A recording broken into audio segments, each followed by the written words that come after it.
Bismillahirrahmanirrahim. Assalamualaikum warahmatullahi wabarakatuh. Alhamdulillah. Wassalatu wassalamu ala Sayyidina wa maulana Muhammadin khatamin nabiyyin wa ala alihi wa sahbihi. Rabbi ishrah li sadri wa yassir li amri wahlul min lisani yafqahu qawli. Allahumma arina al-haqqa haqqan warzuqna ittiba'ah wa arina batilan batilan warzuqna ijtinabah. Qala al-Malik rahimahullah amin ya rabbal alamin. Puja beserta puji saya kita panjatkan kepada Tuhan Rabbi, salawat dan salam semoga Allah terlimpahkan kepada baginda kita Muhammad sallallahu alaihi wasallam dan tanpa pulang kepada para sahabat, para tabi'in sampai hari kiamat. Bapak-bapak jamaah masjid Al-Kautsar yang sama-sama dihormati dan dimuliakan Allah Subhanahu wa taala. Sebelum pengajian, marilah kita sama-sama bacakan Fatihah bagi keluarga kita masing-masing yang telah meninggalkan dunia ini. Mudah-mudahan diampuni dosanya dan diterima iman dan Islamnya dan dimasukkan kepada golongan orang-orang yang husnul khotimah, termasuk para tokoh agama, tokoh masyarakat, pelopor Masjid Al-Kautsar. Ya, mudah-mudahan semuanya yang tidak bisa disebutkan satu persatu, mudah-mudahan ini ada dalam ridha Allah Subhanahu wa taala. Ila hadratin Nabi sallallahu alaihi Rasulullah sallallahu alaihi wasallam Sumailan nari Masjid Al-Kautsar wassalamualaikum warahmatullahi wabarakatuh.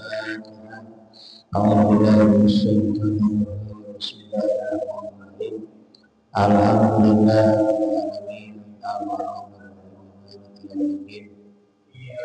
ya na'budu wa nasta'in siratal mustaqim siratal ladzina an'amta 'alaihim ghairil maghdubi 'alaihim. Bismillahirrahmanirrahim. Al-syaq al-mutawaddi awil muhtasilu bi tatwir qurbin qabla al-firahi min wudu'ihi aw ghuslihi taharahu wa kadza ma ba'da. Masih menjelaskan ataupun menerangkan rangkaian daripada wudu, termasuk di dalamnya adalah mandi besar. Dalam kalimat yang saya bacakan tadi, lau syaka, kalau meragukan, sopo al-mutawaddi, orang yang wudu. Pertama, awil muhtasu ataupun orang yang mandi besar. Kita kiri wudu dalam membersihkan anggota qabla al-firaghi, sebelum beres min wudu dalam wudunya, augos atau mandi besarnya, toharu maka harus membersihkan orang tersebut terhadap anggota wakada ba'dahu. Begini bapak-bapak, kalau seandainya orang yang wudu meragukan dalam membersihkan anggota sebelum beres wudu tersebut, maka jawabannya toharohu, maka harus membersihkan anggota tersebut, ya, wakada, dan harus dibersihkan juga ba'dahu anggota setelah anggota yang diragukan tersebut. Contoh begini, padul wudu, tiba-tiba dalam waktu kita mencuci dua tangan, ya, ada keraguan. Lalu ente meragukan, kayaknya saya belum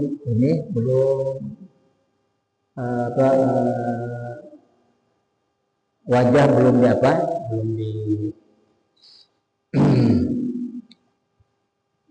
belum dikasih air ataupun belum dibersihkan muka.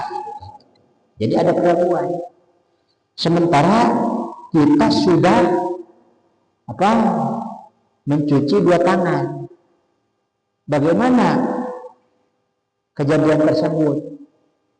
Maka di sini diterangkan toharohu wa kadza ma ba'dahu, maka harus dibersihkan itu wajah, dan setelah wajah setelah wajah harus dibersihkan lagi tangan, balik lagi gitu. Jadi pertama setarnya itu dari yang diragukan, ya. Kalau memang kita meragukan istilahnya ada kan padudukan mencuci muka, ya gitu, basuh muka. Kalau memang ragukan di sana, sementara kita sudah mencuci kaki, maka awalnya setannya itu dari cuci muka tersebut, selanjutnya berurutan sampai kepada yang selanjutnya sampai beres. Ya, setaranya di sana yang diragukan. Jadi balik laginya apa yang kita lupa? Ya, yang bukan lupa, diragukan. Ya, jadi kalau diragukan itu bukan berarti lupa, ya. Tapi kitanya masih ada keraguan, belum yakin. Kayaknya saya belum basuh muka kan gitu. Sementara kita pelaksanaan mencuci kaki, maka awalnya itu dari yang diragukan, basuh muka, selanjutnya diteruskan berurutan sampai selesai. Bagaimana kalau yang menggunakan itu bagian dari sunat? Misalnya kita itu kan umur duduk, nah terus kan duduk, nah hidung itu lupa kan, jadi habis umur langsung bukan lupa, ragu gitu, ya. Terus langsung cuci muka lah, jadi kayak udah mencuci hidung belum gitu, kan sunat. Ya. Nah, itu gimana? Kalau memang istilahnya meragukan dalam kesunatan, artinya tidak mesti. Ya, tidak mesti. Berarti awalnya dari apa? Dari setelah nyuci muka, cuci hidung, berarti terus muka, berarti gitu. Jadi tidak mesti harus dilaksanakan, tapi bagusnya memang sesuai dengan konsep yang diragukan di mana. Itulah setar di sana, ya. Bagusnya gitu. Artinya kalau yang sunnah itu tidak usah diulang. Artinya begitu. Nah. Kalau misalkan kalinya kan sunat gitu.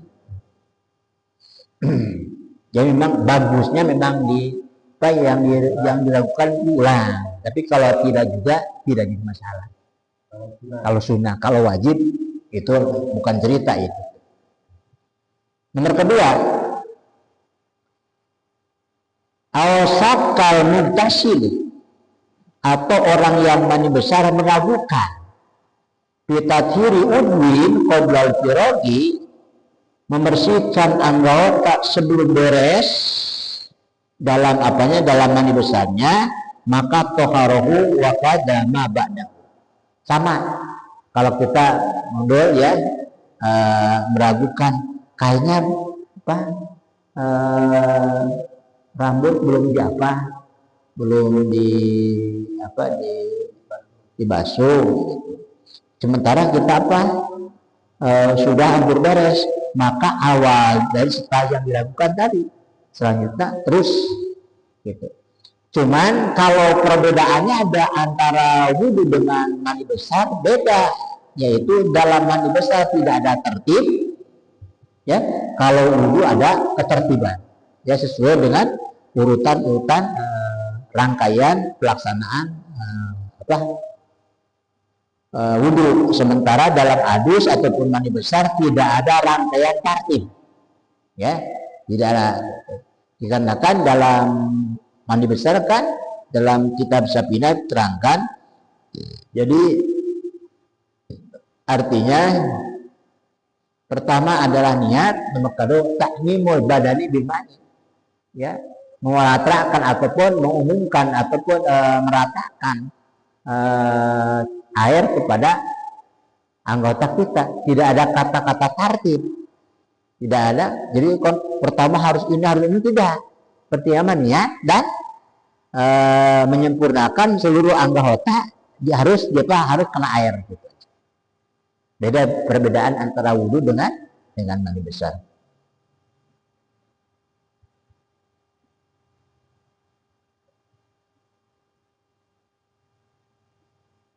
Selanjutnya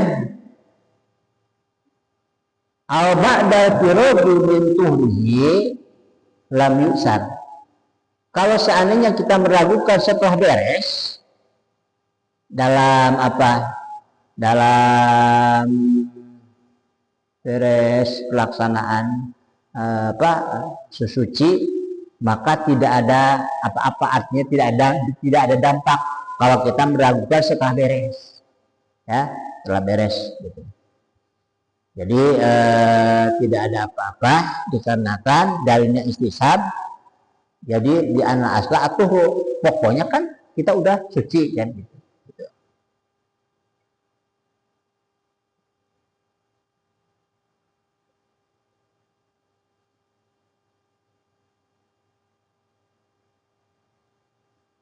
Kalau meragukan dalam toharoh setelah sholat, ya, tidak ada dampak, ya.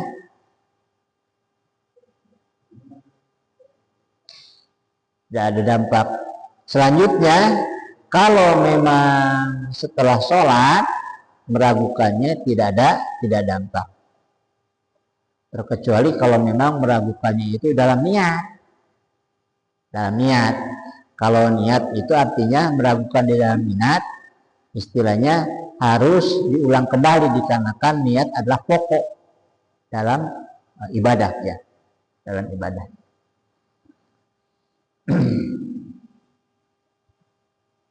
Selanjutnya wasuna lil mutawaddi walau bima'in maghsubin, dan disunatkan untuk orang yang berwudu walaupun air yang dipakai itu adalah air dasar. Air artinya ada yang miliknya tapi tidak ada kata permisi kita minta ataupun bagaimana gitu. Kalau ini kan musabalah airnya di masjid itu memang air yang sudah disiapkan untuk berwudu, itu musabalah, silahkan. Tapi dengan catatan jangan terlalu diporsir, mentang-mentang dibebaskan air itu sampai habis, karena kan itu merugikan orang lain. Satu watt listrik itu kan. Jadi makanya dalam pelaksanaan wudu itu makanya 3 kali kan, jangan lebih daripada 3 kali kalau memang istilahnya tidak darurat. Itu menghemat air tersebut. Wa sunnal mutawaddi, sunat bagi orang yang berwudu walaupun yang dipakai wudunya ada air yang menggasap, air nyuri orang lain, mencuri daripada air punya orang lain gitu. Walaupun memang mencari air dari orang lain, sunat dalam pelaksanaan wudu itu membaca bismillah. Membaca bismillah. Bismillahirrahmanirrahim. Dasarnya lil ittiba, mengikuti perilaku yang dicontohkan oleh baginda Rasulullah sallallahu alaihi wasallam. An Anas, diriwayatkan oleh Anas qala talaba ashaban Nabi sallallahu alaihi wasallam wadu'an fam yajidu wa qasalam hal ma'ahadin min kuma'un fa'atamna'i qadairu bi'ina ala dipima kumaqala bismillahirrahmanirrahim. Jadi dalam riwayat yang diriwayatkan oleh Anas, ya, Nabi sahabat Nabi mencari air wudhu tapi tidak ketemu air tersebut, ya. Terus Nabi sambilnya bertanya, apakah di antara kamu ada yang yang mendapatkan air? Tidak ya Rasulullah. Nah, terus selanjutnya Nabi bersabda, ada dalam dalam wadah tersebut, dalam satu jolang ataupun tempat air, ada air, maka Nabi mengucapkan Bismillahirrahmanirrahim. Terus Nabi melaksanakan wudhu. Berdasarkan hadis tersebut, ittiba Nabi kalau wudhu membaca Bismillah, maka sunat kita membaca Bismillahirrahmanirrahim.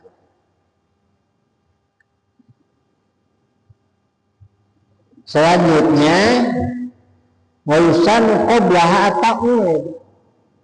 Disunatkan sebelum baca bismillah baca ta'ud dulu. A'udzubillahi minasyaitonirrajim. Bismillahirrahmanirrahim, ya.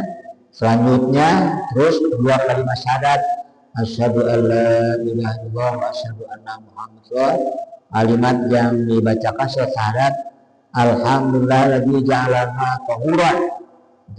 Itu kalimat-kalimat yang harus ataupun sunat dibaca. Kita melaksanakan wudhu dari awal, baca Bismillahirrahmanirrahim, atau a'udzubillahi minasyaitonirrajim, Bismillahirrahmanirrahim, asyhadu alla ilaha asyhadu anna muhammadar alhamdulilladzi ja'alana tahuran. Nah, itu diantaranya bacaan yang disunatkan, yang dipraktikkan oleh baginda Rasulullah sallallahu alaihi wasallam. Bagaimana kalau kita berwudu itu lupa atas bacaan bismillah dari awal? Maka urusan dimantalka awalahu ayatiya biha asna'u qailan bismillah awalu wa akhirahu. Barang siapa yang lupa dengan bacaan bismillah dari awal, maka sunat membaca kalimat bismillah awalahu wa akhirahu. Bagaimana orang kita makan aja tengah-tengah udah ini saya lupa belum baca bismillah. Jadi bismillahirrahmanirrahim, bismillah awalahu wa akhirahu. Itu diantaranya pekerjaan yang dikerjakan oleh baginda Nabi Muhammad sallallahu alaihi wasallam. Selanjutnya wakadza pinal akli, dan sunat membaca bismillah manakala kita mau makan. Jadi wudu baca bismillah, makan baca bismillah, wasyarab dan minum bismillahirrahmanirrahim. Kalau enak nanti kan bismillahirrahmanirrahim barik lana marjak tanah wakina ada banyak.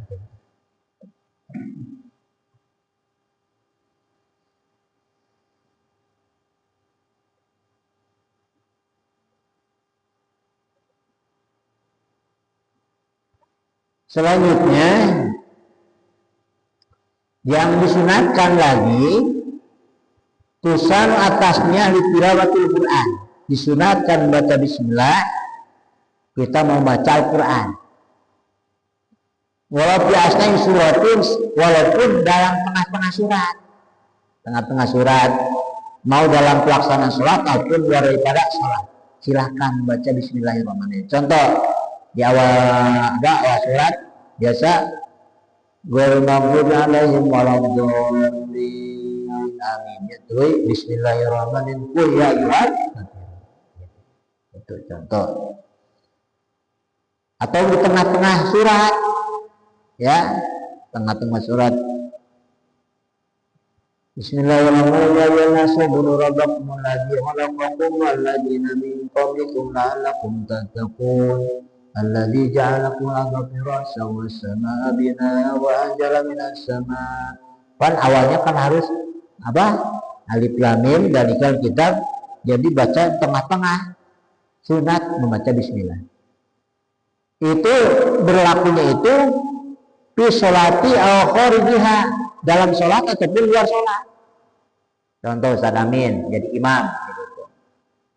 Membaca surat setelah ghairil maghdubi alaihim waladdallin, baca lillahi ma bis samawati ma bil ardi thumma bi'ansikum wa tubiyasim. Itu tengah-tengah baca, maka sunat membaca bismillahirrahmanirrahim lillahi ma bis samawati wa ma bil ardi selanjutnya. Jadi bisa pelaksanaan bismillah itu di tengah surat ataupun di awal surat, silahkan. Baik dalam sholat ataupun luar sholat. Luar sholat bisa ahli qiraat diundang untuk membacakan surat dalam pengajian ataupun rajaban, ataupun ada yang mau pertikahan suka bacakan ya tilawatul Quran, maka kan tidak dari awal ayat kan, kadang-kadang di tengah-tengah silahkan baca bismillahirrahmanirrahim. Wal ghuslim, dan sunat membaca bismillah manakala kita mau mandi besar. Ya, mandi besar. Wa tayammum, dan tayammum juga harus baca bismillahirrahmanirrahim. Ini sunat. Wa dzabhin, dan sunat membaca bismillah manakala kita menyembelih hewan. Ya, memotong hewan itu imam kurban atau berkah, bismillahirrahmanirrahim selanjutnya. Itu diantaranya yang disunatkan untuk melaksanakan baca bismillahirrahmanirrahim. Selanjutnya termasuk kepada sunat sholat puasa, sunat wudu, sunatan wudu ada pasiwakun, pakai siwak apa sikat gigi siwak ya. Jadi untuk mulut kita dohirun batinan, luar dan dalam, sono keluar ataupun di dalam. Dari sahih karena ayat hadis Rasul, lau an asyqa ala ummati la amartum bisiwak. Kalau seandainya tidak akan darurat untuk umatku, kata Rasul, la amartum bisiwak, pasti kami memerintahkan kepada umat untuk melaksanakan siwak. Cuman ada yang repot. Orang yang tidak punya gigi kan repot, ataupun yang udah ada sikat gigi kan repot. Nah, makanya manakala tidak darurat silahkan untuk bersiwak. Ini hadisnya yang menyatakan bahwa nyiwak itu ada sunat. Laula an asyqa ala ummati, kalau memang tidak masyarakat, tidak repot terhadap umatku, wa amartum bisiwak, pasti kami akan memerintahkan untuk bersiwak. Siwak itu maksudnya membersihkan gigi. Iya, membersihkan gigi. Sekarang kan sudah ada odol nih. Nah, itu sama dengan sikat gigi. Ya silahkan gitu. Ya karena ada pelaksanaan siwak itu yang biasa-biasa, yang sunatnya itu dari kai arok. Ya, dulu zaman Rasulullah mungkin kan belum ada sikat gigi dan odolan, makanya pakai itu kan gitu. Dan sekarang ada odol, ada sikat gigi, nah ada itu lagi. Double silahkan. Lebih bagus gitu ya. Lebih bagus. Pasti gitu. Silahkan. Kan sebelum kan kalau kita itu kan pakai sikat gigi itu kan pas mandi ya, ya. Jadi pas begitu ke mesin itu kan udah beres udah. Silahkan. Nah di sini ada yang bawa ini lagi. Kayu siwak ya. Silahkan. Bagus.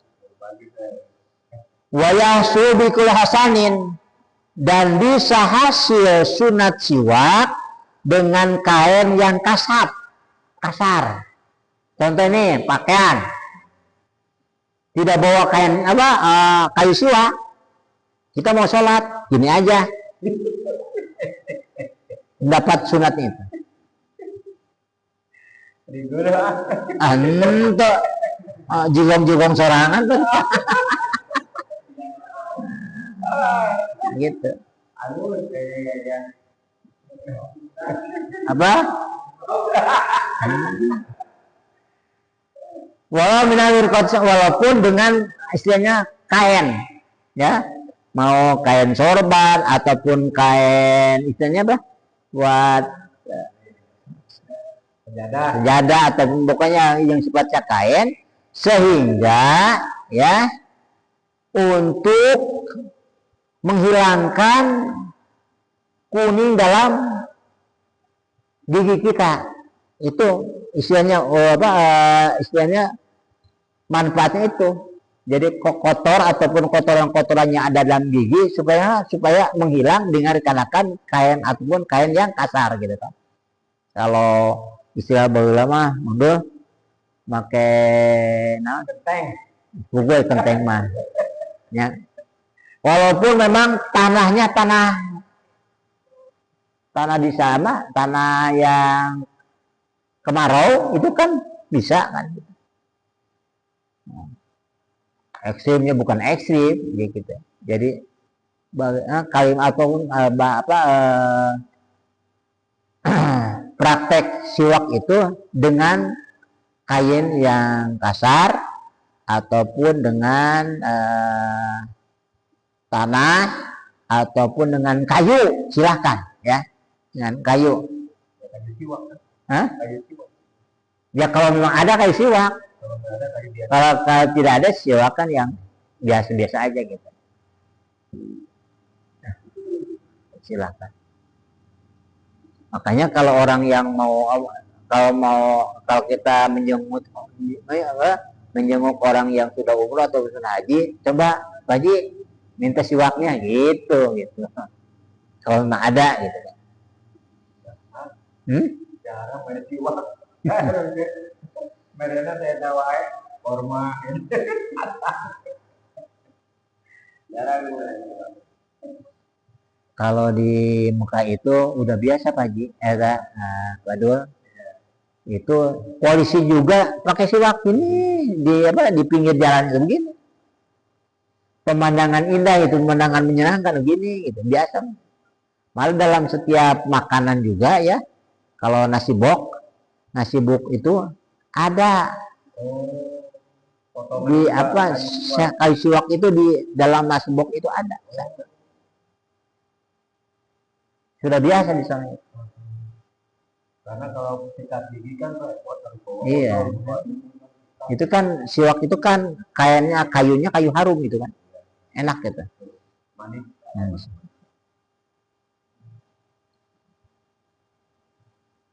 Ya harum.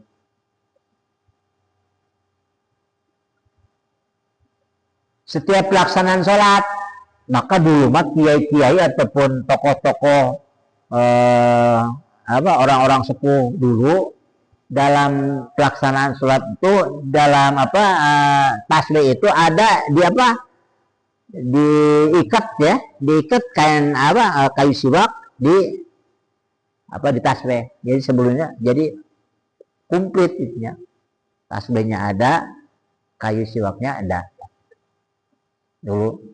Sekarang mah apa? Ini gitu. Nah, enaknya makanya bagusnya kayu siwak itu dicampurin air supaya agak ini, karena kan kasap kan, supaya ada lembut-lembut, jadi enak gitu, enak.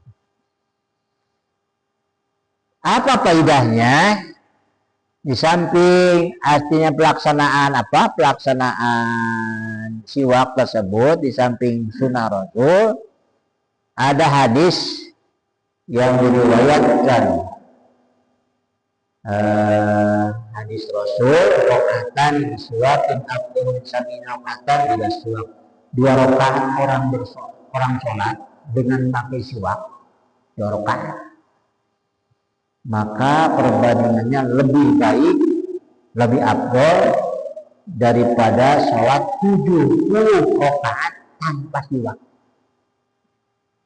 Itu pada orang yang sholat 2 rakaat pakai siwak, ya gitu, lebih baik afdol min sab'in rakaatan, lebih baik melaksanakan sholat 70 rakaat tanpa pakai khimar.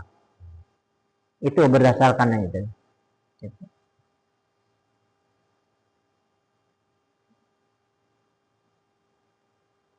Maka dulu itu kan ada yang dari ini ya, ataupun tungtung sorban, atau pentingnya ada siwak gitu.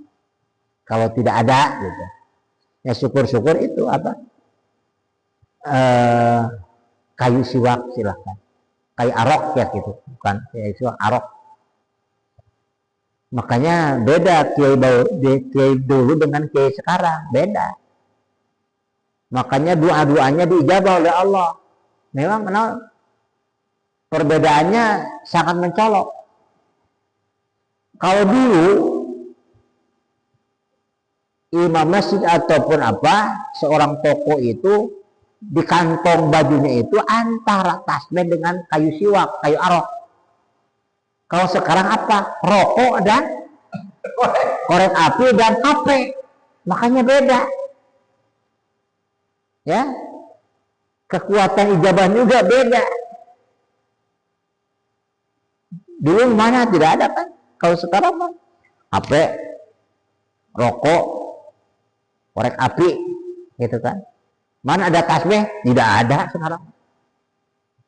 Tidak ada. Tasbih mah ada di pengimbaran, dibawa ke rumah mah tidak. Itu perbedaannya itu di antaranya gitu. Makanya, surat apa? Ya kan di rumah kan udah ada HP, makanya kan cuma 2 yang dibawa. Sekarang kan baru kan ya HP, berarti siwak, tasbih, HP. terus namanya korek, gitu dah. Rokok, jadi mau udah turun karena ukuran, Pak. Sudah jangan anak tuh membawa HP ke masjid untuk itu pakai gitu. Ada zaman.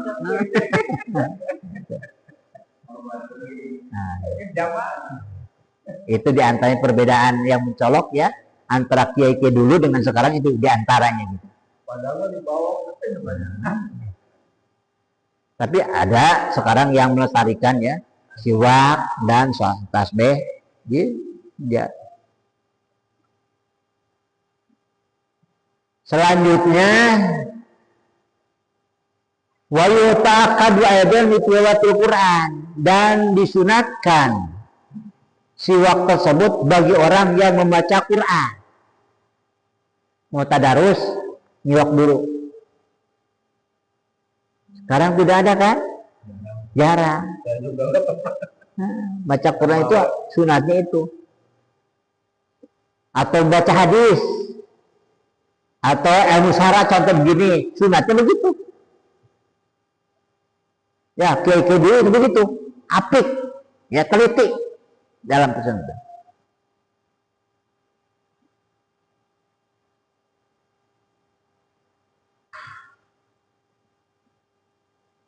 Selanjutnya disunatkan siwak tersebut bagi orang yang berubah paham ya, bau sudah makan yang bau-bau ya, sementara gigi kita perlu diservis ataupun dibersihkan, silahkan setelah tidur ataupun maksud tidur. Itu maka dianjurkan setelah tidur harus sikat gigi dulu, dan sebelum tidur juga harus sikat gigi. Itu dianjurkan. Jadi agama Islam itu ada semacam peduli terhadap kesehatan, kebersihan. Jangan disangka tidak ada kepedulian terhadap kesehatan. Waduh, masjidin, masuk ke masjid. Jadi ke masjid atau kesunatan gitu. Sebelum sholat masuk, dikarenakan ini rumah Allah.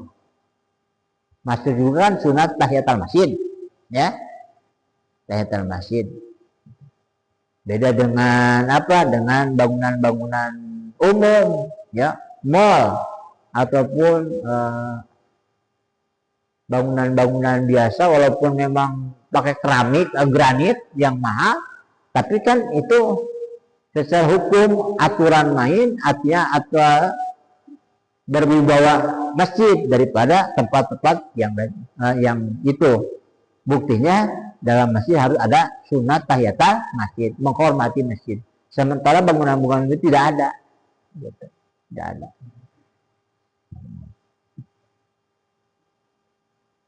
Wa illa istidor. Ini Pak Amin nih jadi amil ya, harus pelik. Wa illa istidor manakala orang yang lagi sekarat,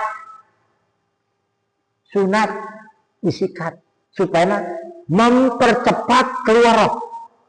Itu Pak Amin ucapkan itu ya sebagai amil ya gitu. Jadi kalau mau ada apalagi kayak arok gitu, itu mempercepat apa keluar roh. Karena dalam alih baru lain, karena ya ada hadis lain yang akan yuqalu annahu yusahilu jalruh ya, dikarenakan siwak tersebut yusahilu mempermudah urujur ruh keluar roh ya gitu. Kurang apa, kurang teliti ya gitu. Makanya uduan pamin uduan di situ sok sikatan di sok, insya Allah gampang keluar roh tersebut. Nah, kalau orang yang lagi sekarang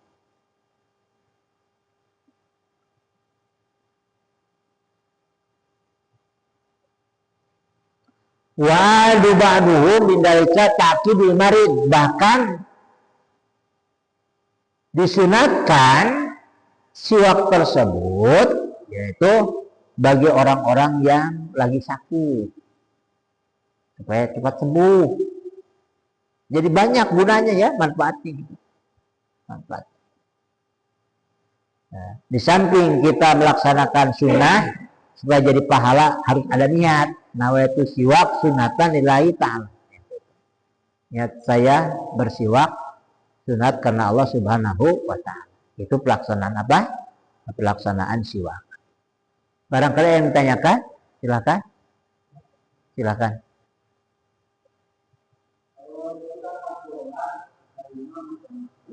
Kurang jelas, Pak. Sholat. Makmum ini paham bacaan Fatihah panjang pendeknya. Di tengah perjalanan sholat dia paham bacaan imam salah. Apa tindakan makmum ini keluar dari jamaah atau diam? Jadi lebih pintar makmum daripada imam. Ya. Nah gitu ya contohnya gitu ya. Nah, lebih pintar makmum daripada imam.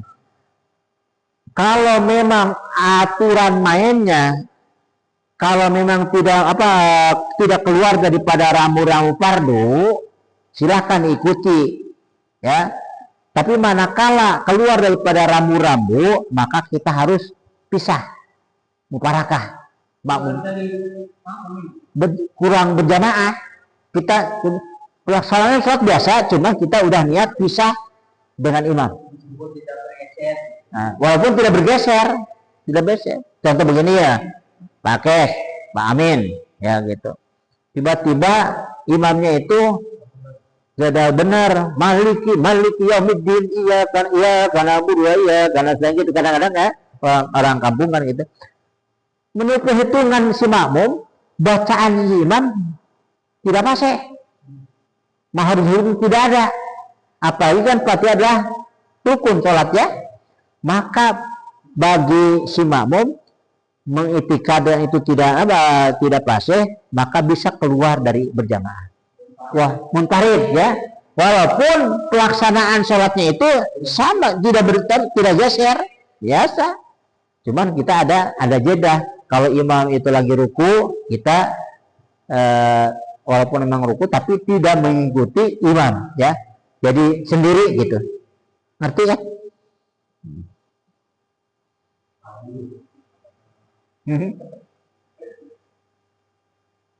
Terus Ini Pak. Jadi ada salah satu jamaah kalau sholat sendirian ini salam lalu atur. Giliran jadi imam dia wiridan lama itu gimana? Giliran jadi imam? Wiridannya lama itu. Wiridannya lama. Habis salam. Terus? Jadi kok enggak biasanya dia jadi makmum langsung kabur habis salam. Jadi waktu jadi imam jadi panjang. Nah, jadi waktu jadi makmum pendek. ada semacam apa pergeseran ataupun ada semacam itu bagi orang yang jadi imam siapapun itu mau Pak Akes mau Pak Ustadz Amin ya harus tahu sikon berjamaah. Artinya jangan terlalu lama dan jangan terlalu cepat. Harus tahu sikon nih. Nah itu harus tahu. Jadi kalau memang wiridan yang normal-normal aja, bukan wiridan saja, termasuk rokaat apapun atau surat surat juga jangan terlalu panjang. Jadi beban untuk makmum, ya. Aing mah eta sih jadi imam na eta. Urang ge meneka, meneka dan jangan ada. Makanya kita harus tahu sikon medan di lapangan gitu. Kalau cepat kasihan yang udah tua-tua. Contoh imam taraweh, cepet kan? Oh, yang udah tua, kalau terlalu lama, aduh. Ini mah contoh supir angkot virgas, piragasi gitu ya, piragasi gitu. Kalem ketik gitu. Jangan. Jadi harus tahu sikon, ya. Nah, jadi jangan terlalu lama dan jangan terlalu cepat. Ngerti kan?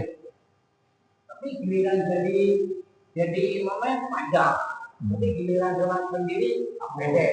Itu gimana?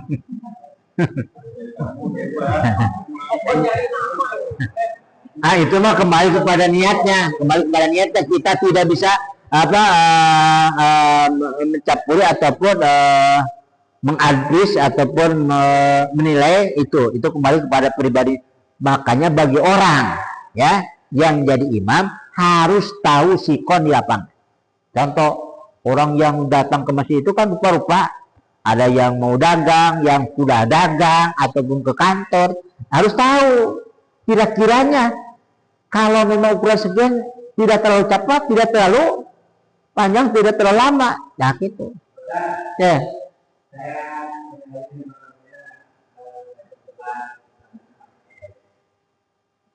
Menurut saya jadi imam. Ketika saya jadi imam, itu saya bacaan zikirnya dipahkan, bahkan sampai amin sampai doa. Tapi ketika saya jadi makmum, begitu assalamualaikum langsung pergi. Nah gitu.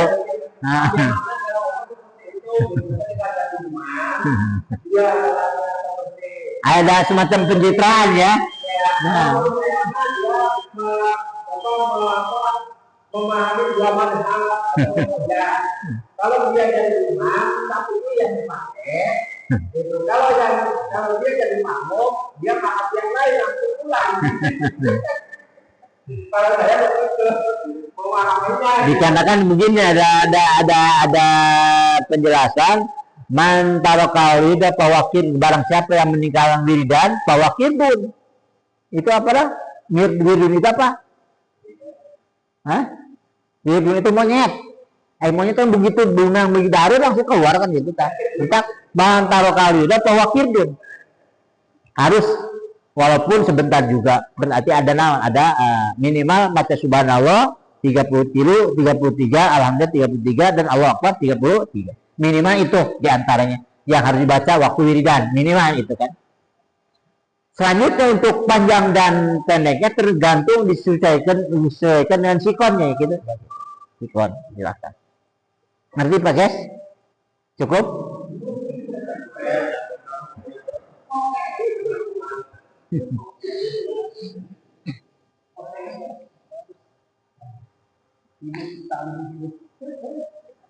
Barangkali tausiah ataupun pengajian cukup sekian dari pendapatnya.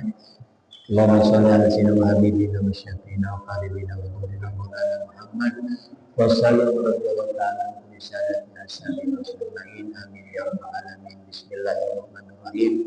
Alhamdulillahi rabbil alamin hamdan naimin hamdan syakirin hamdan munafi'in ya'min fi majidah ya rabbana wa qala hamdu wa la qasru kama yanbaghi li jalal wajhikal karim wa min syaitanir Allahumma sholli ala Muhammad wa ala sayyidina Muhammad salatan dunya biha jamil ahwal wal afat wa taqlilana biha jami'al hajat wa tarfuna biha innaka ala tubaluna biha syarabayat min maqalatil wa ba'daman wa nas'aluka salamatan fid din wa afiyatan bil jasad wa ziyadatan fil ilmi wa barakatan fil tawbatan qablan wa rahmatan indah maut wa maghfiratan ba'da Allahumma habib halina fi syafaratil maut wan najat wa ma'afil hisab rabbana atina fid dunya hasanah wa fil akhirati hasanah wa qina adzabannar sallallahu alaihi wa sallam Muhammadin wa ala alihi wasallam walhamdulillahi alamin al-fatihah.